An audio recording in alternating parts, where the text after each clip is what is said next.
মুনাফিকিনা ফিদ-দারকিল আসফালি মিনান নার। রব্বে কারীম এই আয়াতে রব্বে কারীম বলেন, এই আয়াতের সরল তরজমা হলো যে মুনাফিকদের জাহান্নামে এমন একটা জায়গা পাবে যে জাহান্নামের সবচেয়ে নিচু স্তরে থাকবে। আমি এক কথাই বলি যে আবু জেহেলের পায়ের তলে থাকবে। যেই নিফাকটা, যেই মানুষের ভিতরে নিফাক আকবার বাবা ঢুকে গেছে, এই ব্যাখ্যায় হাদিসের লম্বা একটা হাদিস আনছে রাসূল করিম সাল্লাল্লাহু আলাইহি ওয়াসাল্লাম থেকে। মুফাসসিরিনে কিরাম নকল করে বলেন যে জাহান্নামের ভিতরে এমন একটা উপত্যকা আছে, যেই উপত্যকাটা আল্লাহ তাআলা কি করছেন, একটা আবরণ দিয়ে ঢেকে রাখছেন। ওই উপত্যকা থেকে জাহান্নাম স্বয়ং প্রত্যেক দিন ৭০,০০০ বার আল্লাহ তাআলার কাছে আশ্রয় প্রার্থনা করে, রব্বে কারীম আপনি এই উপত্যকাকে খুলে দিয়েন না। কেন? ওই উপত্যকার ভিতরে আপনি যেই শাস্তিগুলা জমা করে রেখে দিয়েছেন, ওই শাস্তির যন্ত্রণা আমি জাহান্নাম নিজে সহ্য করতে পারবো না। তাই ফিদ-দারকিল আসফালি মিনান নার, ভাই সেটা হলো ওই উপত্যকা, যেই উপত্যকার আযাবের ভয়ঙ্করতার থেকে জাহান্নাম নিজে পানা চায়। ভাই ওই উপত্যকায় শাস্তি দেওয়া হবে যাদের দিলের ভিতরে নিফাকে আকবার ঢুকে গেছে।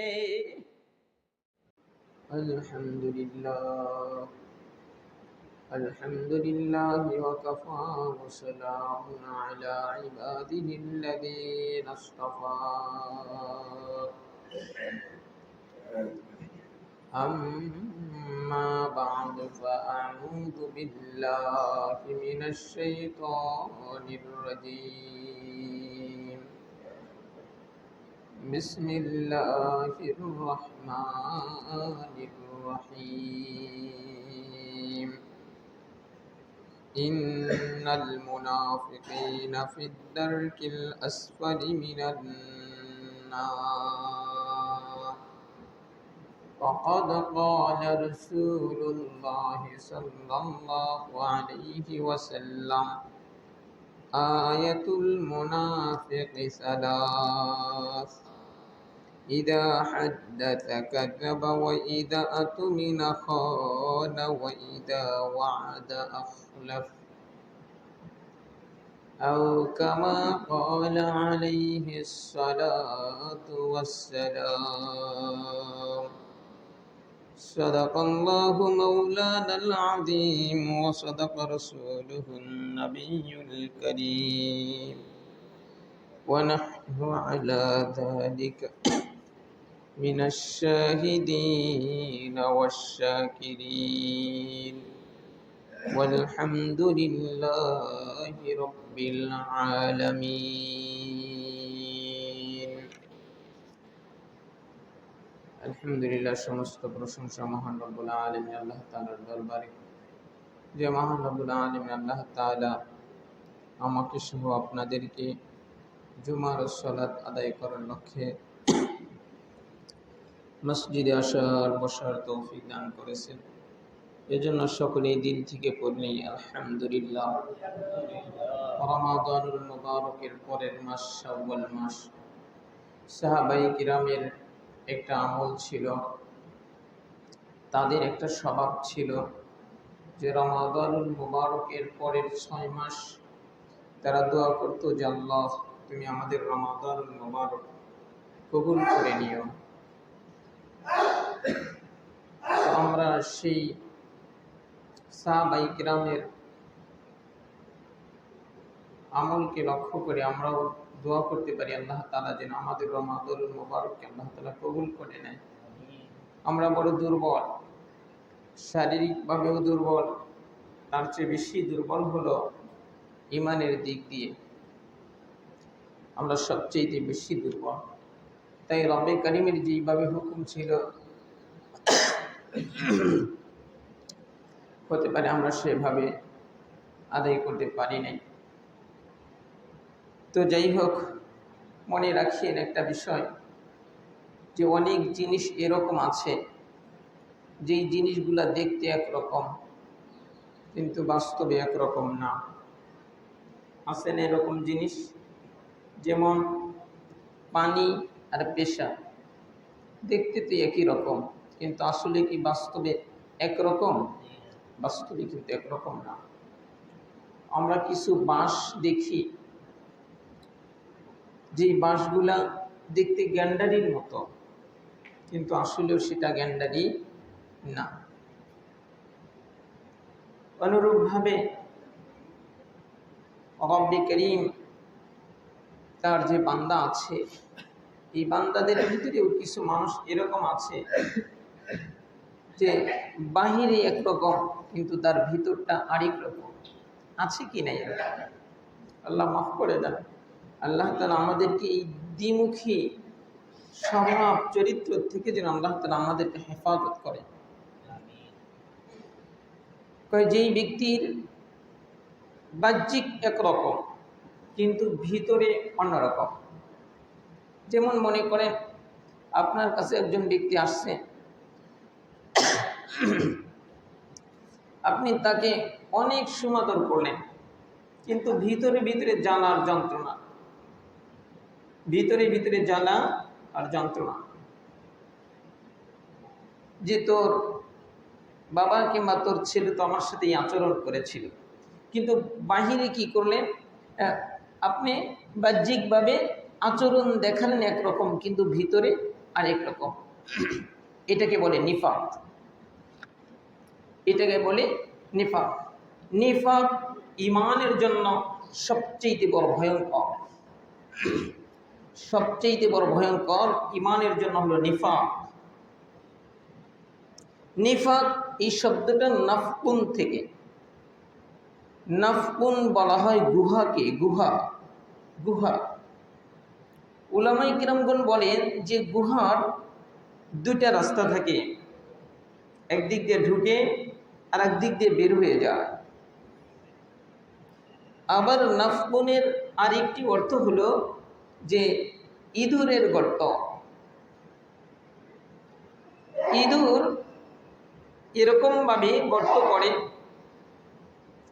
যে সে তার গর্ত থেকে যদি কোনো সময় শত্রুর আক্রমণের শিকার হয়, সে যেন আরেকটি রাস্তা দিয়ে পালিয়ে যেতে পারে, দ্বিতীয় আরেকটি রাস্তা করে। ওই জায়গায় ইঁদুর কি করে? মাটির স্তূপ রাখে, যাতে মানুষ যাতে বুঝতে না পারে যে এইখানে ইঁদুরের আরেকটি কি আছে, বের হয়ে যাওয়ার আরেকটি মুখ আছে। দ্বিমুখ। কোনো মানুষের ভিতরে যদি দ্বিমুখী আচরণ ঢুকে যায়,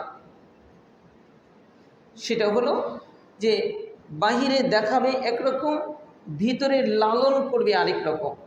এটাকেই বলে নিফাক।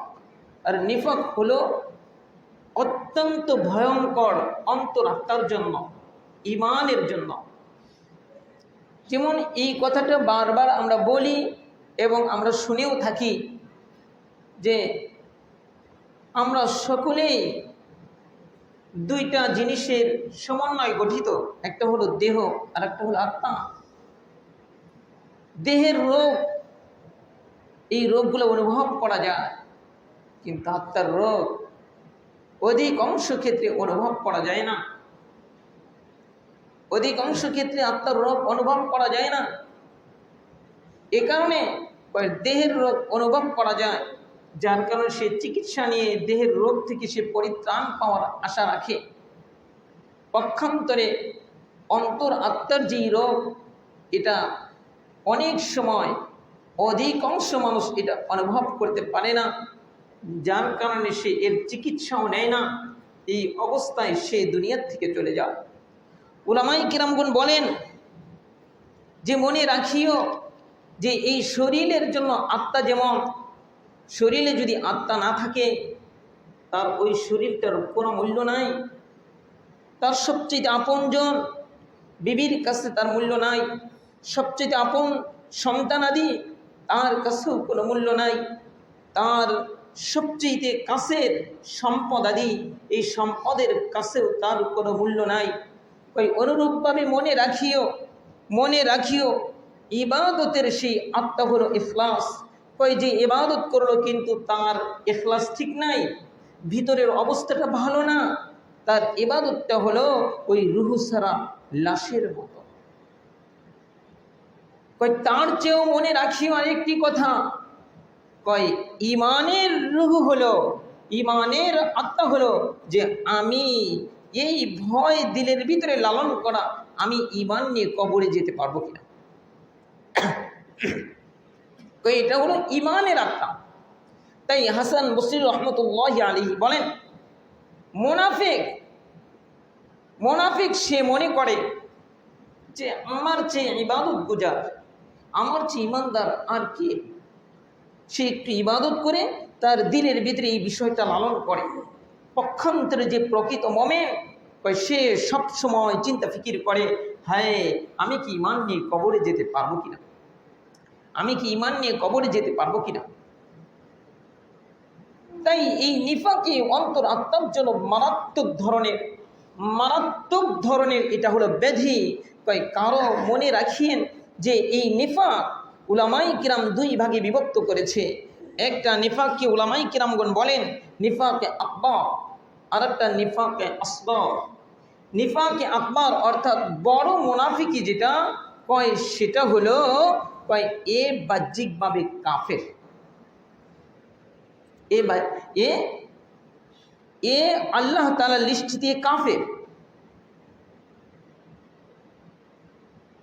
আর নিফাক আসগর যেটা সে কাফের না, কিন্তু এ যে কোনো মুহূর্তে সে কুফুরের মধ্যে সে লিপ্ত হতে পারে, যে কোনো মুহূর্তে শিরিকের মধ্যে লিপ্ত হতে পারে। এই নিফাকে আকবর কোনটা? নিফাকে আকবর ধরেন যে অনেক, এখন তো আমাদের স্কুল কলেজে ভার্সিটির অনেক সিলেবাসে এরকমভাবে শিখায়, একটা বিষয় শিক্ষা দিতে গিয়ে সে তার চেয়ে গভীরে ঢুকে যায়, শিখিয়া করে না। এটা হলো যে মনে করে বলে যে সব ধর্মই ভালো। আর এটা তো রাষ্ট্রীয়ভাবে অনেক, আমরা যাদেরকে আমরা পার্লামেন্টে পাঠিয়েছি তারা অনেক আছে এরকম যে তারা বলে ধর্ম নিরপেক্ষ মতবাদ। বলে কি বলে না? হ্যাঁ বাবা, এটা মুখ খোলা কঠিন। ধর্ম নিরপেক্ষ মতবাদ মনে রাখিয়ে এই যে 5টা আঙ্গুল, এই আঙ্গুল দাবি করলো যে আমি ইহুদি, এই আঙ্গুল দাবি করলো যে আমি খ্রিস্টান, এই আঙ্গুল দাবি করলো যে আমি হিন্দু, এই আঙ্গুল দাবি করলো আমি মুসলিম, আর এই আঙ্গুল দাবি করলো যে আমি নিরপেক্ষ, আমি কোনো ধর্মের পক্ষে না, আমি কোনো ধর্মের। আর এটা সাধারণত বুলিটা শিখিয়ে দেয় ইহুদি, খ্রিস্টান, নাসারা, এরা শিখিয়ে দেয়। আর এই বুলিটা আওরাই হলো মুসলমান, এই বুলিটা আওরায় মুসলমান।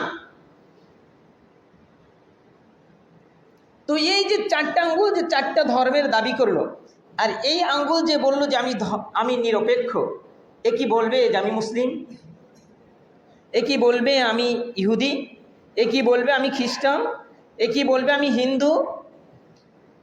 কেন? সে নিরপেক্ষ, সে তো কোনো পক্ষে নাই। কিন্তু বোকা, এরকম বোকা আছে যে মুসলমানের ঘরে জন্ম নিয়ে উনি বলে আমি ধর্ম নিরপেক্ষ মতবাদে বিশ্বাসী। এটা হলো নিফাকে আকবর। এ বাহ্যিকভাবে সে মানুষের কাছে পরিচিত হবে মুসলিম, কিন্তু সে হলো কাফের।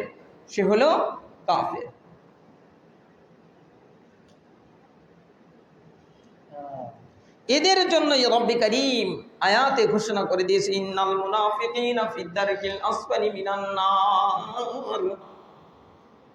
রব্বে কারীম এই আয়াতে রব্বে কারীম বলেন, এই আয়াতের সরল তরজমা হলো যে মুনাফিকদের জাহান্নামে এমন একটা জায়গা পাবে যে জাহান্নামের সবচেয়ে নিচু স্তরে থাকবে। আমি এক কথাই বলি যে আবু জেহেলের পায়ের তলে থাকবে। যেই নিফাক না, যেই মানুষের ভিতরে নিফাক আকবার বাবা ঢুকে গেছে, এই ব্যাখ্যায় হাদিসের লম্বা একটা হাদিস আনছে রাসূল করিম সাল্লাল্লাহু আলাইহি ওয়াসাল্লাম থেকে। মুফাসসিরিনে কিরাম নকল করে বলেন যে জাহান্নামের ভিতরে এমন একটা উপত্যকা আছে, যেই উপত্যকাটা আল্লাহ তাআলা কি করছেন, একটা আবরণ দিয়ে ঢেকে রাখছেন। ওই উপত্যকার থেকে জাহান্নাম স্বয়ং প্রত্যেক দিন ৭০,০০০ বার আল্লাহ তাআলার কাছে আশ্রয় প্রার্থনা করে, রব্বে কারীম আপনি এই উপত্যকাকে খুলে দিয়েন না। কেন? ওই উপত্যকার ভিতরে আপনি যেই শাস্তিগুলা জমা করে রেখে দিয়েছেন, ওই শাস্তির যন্ত্রণা আমি জাহান্নাম নিজে সহ্য করতে পারবো না।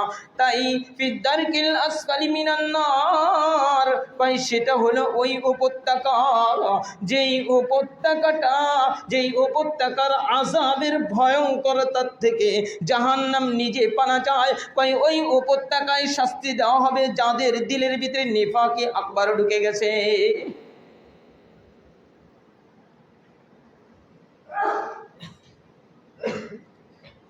দ্বিতীয় নাম্বার নিফাকে আসগর, ছোট নিফাক, যেটা ছোট নিফাক দিলের ভিতরে, এটার আলামত রাসূল করিম সাল্লাল্লাহু আলাইহি ওয়াসাল্লাম বিভিন্ন হাদিসে বর্ণনা করেন। আমি একটা হাদিস তিলাওয়াত করেছি, ওই হাদিসে বলেন যে নিফাক আসগর, ছোট নিফাক যদি কারো অন্তর আত্মার ভিতরে ঢুকে যায়, মনে রাখিও তার 3টা আলামত। 1 নম্বর আলামত, ইদা হাদ্দাতা কাযাবা, সে যখন কথা বলবে মিথ্যা বলবে, মিথ্যা বলবে। রাসূল করিম সাল্লাল্লাহু আলাইহি ওয়াসাল্লাম এক হাদিসের মধ্যে ফরমান, আমার উম্মত জিনা করতে পারে, আমার উম্মত সুদ খাইতে পারে, আমার উম্মত ঘুষ খাইতে পারে, কিন্তু আমার উম্মত মিথ্যা কথা বলতে পারে না।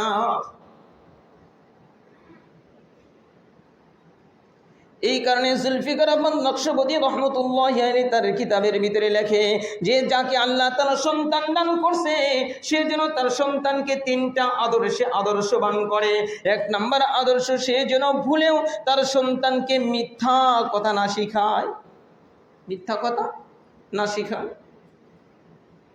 কিন্তু আজকে তো আমরা বলে দেই যে, এটা আগেও মনে হয় বলেছি, আমরা বলে দেই যে তোর বাবা বাসায় নাই, কিন্তু বাসা একজন ডাকে, আমরা সন্তানদেরকে শিখায়। মাহবুবুল উলামা জুলফিকার আহমদ নকশবন্দি রহমতুল্লাহি আলাইহি উনি বলেন, এই 3টা কথা বলতে যায় বলেন আমি 1000 পৃষ্ঠার কথা আমি 3টা কথার ভিতরে ঢুকাইয়া দিছি। যাকে আল্লাহ তাআলা সন্তান দান করছে, সে যেন সন্তানকে 3টা আদর্শ শিক্ষা দেয় ছোট অবস্থায় থেকে। মনে রাখিয়েন বাবা, মনে রাখিয়েন, সন্তানটা যদি ইহুদি হইয়া যায়, সন্তানটা যদি খ্রিস্টান হইয়া যায়, সন্তানটা যদি বিধর্মী হইয়া যায়, এটা কিন্তু আপনি যদি বলেন যে পরিবেশ এটা করছে, হবে না, বরং এটা রাসূল করিম সাল্লাল্লাহু আলাইহি ওয়াসাল্লাম বলেই দিয়েছে, তার বাবা আর মা বানাইছে। যেই সন্তানটা বড় হয়ে নামাজ পড়ে না, যেই সন্তানটা বড় হয়ে সে আযান তার কানে শোনে না, যেই সন্তানটা বড় হওয়ার পরে মসজিদে কি জিনিস জানে না, বাবা মনে রাখিও তার বাবা আর মাই এই শিক্ষাটা দিয়েছে। আরে ওই সন্তানটাই যখন ছোট ছিল, ওই সন্তানটার এই ছোট ছোট হাত পা নিয়া তার মা যখন নামাজে দাঁড়াইছে, তার মায়ের সাথে সে নামাজে দাঁড়ায় গেছে। কিন্তু এই সন্তানটা বড় বড় পড়ে নামাজ কেন পড়ে না? এর কারণই হলো তার বাবা মা। মনে রাখেন রব্বে কারীম কুরআনুল কারীমে স্পষ্ট বলে দিয়েছে যদি আপনার সন্তান যদি বিপদগামী হয়ে যায়, মনে রাখেন বাবা আপনি বাঁচতে পারবেন না কোশ্চিন কালেও না। এই কারণে আল্লাহ তাআলা এক আয়াতে বলেন, ইয়া আইয়ুহাল্লাযীনা আমানু কু আনফুসাকুম, নিজে জাহান্নামের আগুন থেকে বাঁচাও, পরিবার পরিজনকে বাঁচাও। কেন বাবা আপনি তো নিজে বাঁচলেন, মনে রাখেন যদি আপনার পরিবারকে আগুন থেকে না বাঁচান, আপনার বিবিকে পর্দা করাইলেন না, আপনার মেয়েকে সহ শিক্ষা নামের হারাম শিক্ষার মধ্যে আপনি পাঠাইয়া দিলেন, মনে রাখেন কাল কিয়ামতের ময়দানে এই সন্তান কি করবে? ওই বাবা আমাকে নিয়ে আসেন কোরআনের বাণী। আজকে সকালেই আমি এর স্পষ্ট পেয়েছি যে ওই সন্তান আদি কি করবে? ওই বাবা মাকে পিষ্ট করে জাহান্নামে যাবে।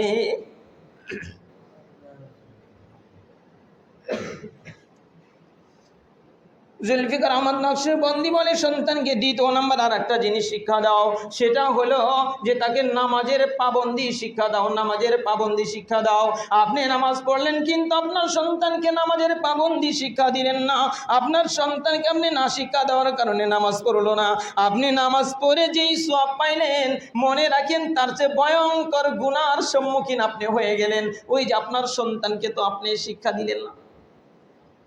জুলফিকার আহমদ নকশবন্দি আরো বলেন তৃতীয় নম্বর সন্তানকে আরেকটা বিষয় শিক্ষা দিও, সেটা হলো বিনয়ী হওয়া শিক্ষা দাও। বিনয়ী হওয়া শিক্ষা দাও।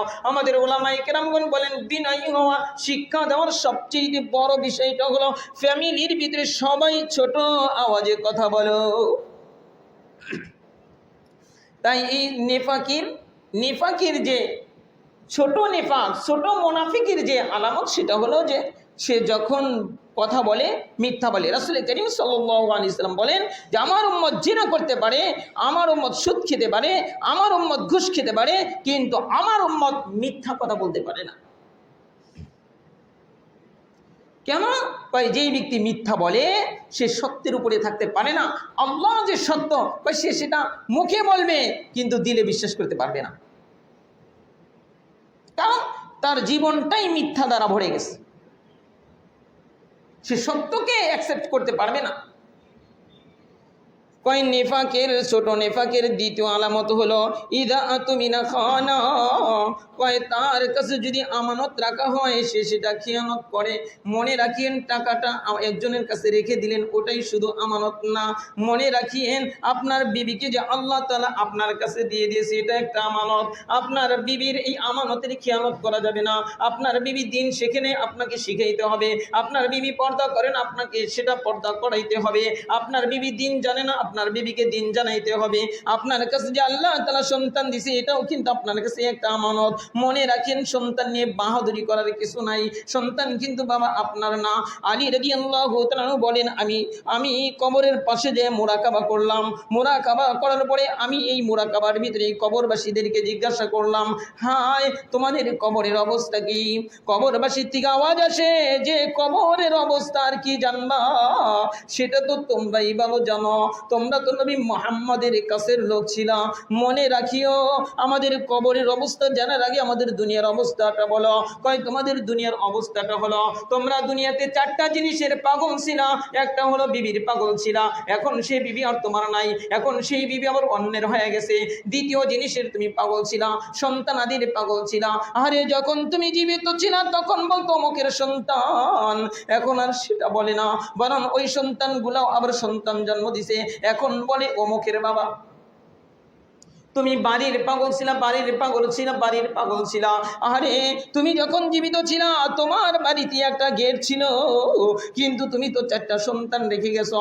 এখন চারজন সন্তান তোমার বাড়িটা চারটা ভাগ করিয়া চারটা গেট বানাইছে। আগে বলতো অমুকের বাড়ি, এখন বলে এটা অমুকের বাড়ি, এটা অমুকের বাড়ি, এটা অমুকের বাড়ি, এটা অমুকের বাড়ি। চার নাম্বার তুমি ধন সম্পদের পাগল ছিলা। আরে তুমি যেই দিন ইন্তেকাল করছো তোমার ধন সম্পদ গুলো তোমার সন্তানরা সেটা ভাগ বাটোয়ারা করিয়া নিয়া, আগে বলতে এটা অমুকের সন্তান, এখন অমুকের সম্পদ, এখন বলে ওর সম্পদ। তখন বলে আলী রাদিয়াল্লাহু তাআলা বলে আমি মুরাকাবার মাধ্যমে বুঝতে পারলাম কবরবাসীর থেকে আওয়াজ আসতেছে, হায় আমাদের যে ধোঁকা আর কেউ খায় নাই। তাই এই সন্তান নিয়ে বাহাদুরি করার কিছু নাই, সম্পদ নিয়ে বাবা বাহাদুরি করার কিছু নাই। এগুলা শুধু তাই না, আপনি জীবিত থাকা অবস্থায় মনে রাখিয়েন যখন আপনার মৃত্যুর গড়গড়ানি শুরু হয়ে যায়, এখন আপনার জানটা আল্লাহ তাআলার কাছে চলে যায় নাই, ওই সময়ই আপনার সম্পদের প্রায় অর্ধেক ক্ষমতা শেষ হয়ে যায়। অর্থাৎ আপনি যদি এখন ওসিয়ত করেন যে আমার এইটা পাবে অমুক, হ্যাঁ, আপনার গড়গড়ানি শুরু হওয়ার আগে আপনি সম্পদের পুরো অংশের উপরে আপনি ওসিয়ত করতে পারেন। কিন্তু বাবা মনে রাখেন যার গড়গড়ানি শুরু হয়ে গেছে ওই ব্যক্তি পুরো সম্পদের উপরে ওসিয়ত করতে পারবে না, কারণ তার অর্ধেক সম্পদের মালিকানা খতম হয়ে গেছে। মালিকানা তাই বাবারে আল্লাহ তাআলা যার কাছে যেটা আমানত রাখছে, কয় এটার খেয়ানত করা হলো নেফাকের দ্বিতীয় নাম্বার আলামত। কয় নেফাকের তৃতীয় নাম্বার আলামত হলো ইদা ওয়াদা আখলাফা। কয় নেফাকি যার দিলের ভিতরে ঢুকছে, কয় সে ব্যক্তি ওয়াদা করে ওয়াদা ভঙ্গ করবে। আর এক হাদিসে আরেকটা আলামত আছে, কয় এই ব্যক্তির যখন রাগ গুসা উঠবে, এই ব্যক্তি যখন ঝগড়া করবে, সে মানুষকে বকাঝকা করবে, মানুষকে বকাঝকা করবে। বাবা মনে রাখিয়েন, তাই এই অন্তরাত্মার ভয়ঙ্কর রোগটা হলো নেফাকি, কারো দিলের ভিতরে নেফাকি ঢুকে যাওয়া। এই নেফাকির দুইটা প্রকার কিন্তু আপনাদেরকে বললাম। একটা নেফাকি আকবার, কয় নেফাকি আকবার যার ভিতরে ঢোকে, কয় সে আসলেও কাফের হইয়া যায়। কয় এই ব্যক্তির জাহান্নামে আবু জেহেলের পায়ের নিচে থাকবে। আর নেফাকে আসগর যদি কারো দিনের ভিতরে ঢুকিয়া যায়, কয় এই ব্যক্তি যে কোনো মুহূর্তে কুফরি করতে পারে, এই ব্যক্তি যে কোনো মুহূর্তে শিরিকের মধ্যে লিপ্ত হয়ে যাইতে পারে। আল্লাহ তাআলা আমাদেরকে এই নেফাকির মারাত্মকতা থেকে আমাদের দিলটাকে হেফাজত করেন। মনে রাখিয়েন, 3 কারণে মানুষের দিলের ভিতরে নেফাকি ঢোকে। এক নাম্বার হলো যেই ব্যক্তি বেশি বেশি মিথ্যা কথা বলে, যেই ব্যক্তি বেশি বেশি মিথ্যা কথা বলে তার ভিতরে নেফাকি ঢুকিয়া যায়। দ্বিতীয় নাম্বার, যেই ব্যক্তি লোক দেখানোর আমল করে তার ভিতরে বাবা নেফাকি ঢুকিয়া যায়। আর 3 নাম্বার হলো যার আল্লাহ তাআলার ভয় থাকে না, তাকওয়া থাকে না। তাকওয়ার দুইটা অর্থ, একটা হলো আল্লাহ তাআলার ভয়, আর একটা হলো আল্লাহ তাআলার ভালোবাসা। কয় কারো দিলের ভিতরে যদি নেফাকি ঢোকে, কয় 3 কারণেই ঢোকে। 1 নাম্বার কারণ হলো সে ব্যক্তি মিথ্যা কথা বলে। 2 নাম্বার কারণ হলো রিয়া, তার আমলের ভিতরে রিয়া থাকে। 3 নাম্বার হলো তার দিলের ভিতরে তাকওয়া থাকে না। কয় মনে রাখিও কারো অন্তরাত্মার ভিতরে যদি লোভ ঢোকে, তার চিকিৎসার বিভিন্ন প্রকার আছে।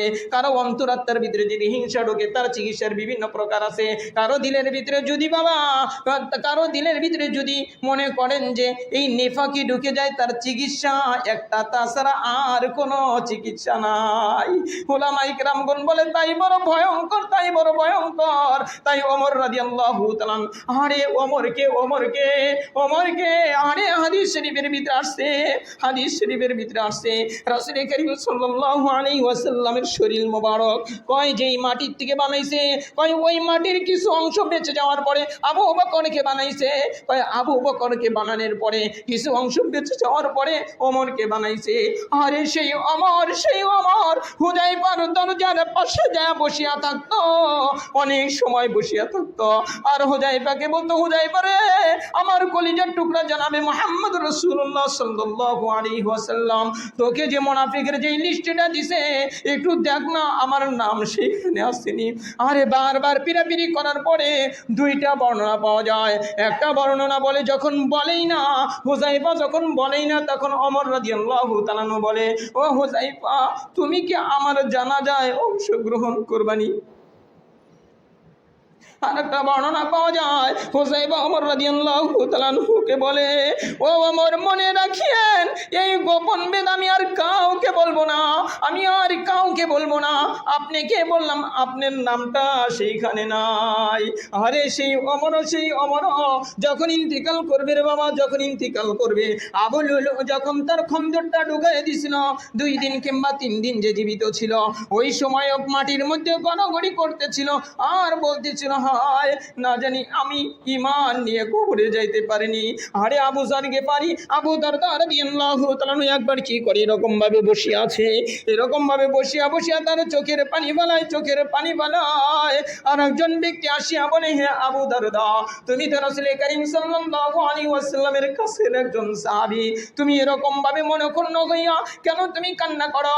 আবু দারদা বলে, নিচেই একটা গমের দানা পড়া ছিল, গমের দানাটা এরকম ভাবে উঠায়া বলে, ও ব্যক্তি, মনে রাখিও আমি ইসলাম গ্রহণ করার পরে এই গমের দানা পরিমাণ গুনাহ আমি করি নাই, কিন্তু আমার ভয় লাগে, আমার এই ঈমান দ্বারা তো আল্লাহ তাআলার কোনো লাভ হবে না। আমার আল্লাহ তাআলা যদি বলে, ও আবু দারদা, তোর এই ঈমানের আমার কাছে কোনো মূল্য নাই, সেই দিন তো আমার জাহান্নাম ছাড়া কোনো উপায় হবে না। তাই আমার বড় ভয় লাগে, আমি ঈমান নিয়ে কবরে যাইতে পারবো নি। তাই উলামায়ে কেরামগণ বলেন, বাবারে, এই দিলটাকে নিফাক মুক্ত যদি কেউ করতে চায়, এই দিলের ভিতরে যদি মুনাফিকের চরিত্র বের করতে চায়, তার চিকিৎসা হলো একটাই, সেটা হলো সব সময় দিলের ভিতরে লালন করা, হায় আমি ঈমান নিয়ে কবরে যাইতে পারবো নি। রে বাপ, এই আল্লাহ তাআলা আমাদের আপনাদের সকলকে দিলের এই অন্তরের কঠিন রোগ, সেটা হলো এই নেফাকি, আল্লাহ তাআলা যেন আমাদের দিল থেকে নেফাকি আল্লাহ তাআলার কুদরতি হাত দিয়ে যেন বের করে আমাদেরকে যেন ঈমান দ্বারা ভরপুর কবুল নসিব করেন। সকলেই বলেন আমিন। ওয়া আখিরু দাওয়ানা আনিল হামদুলিল্লাহি রাব্বিল আলামিন। যারা সুন্নাত করেনি সুন্নাত পড়েন।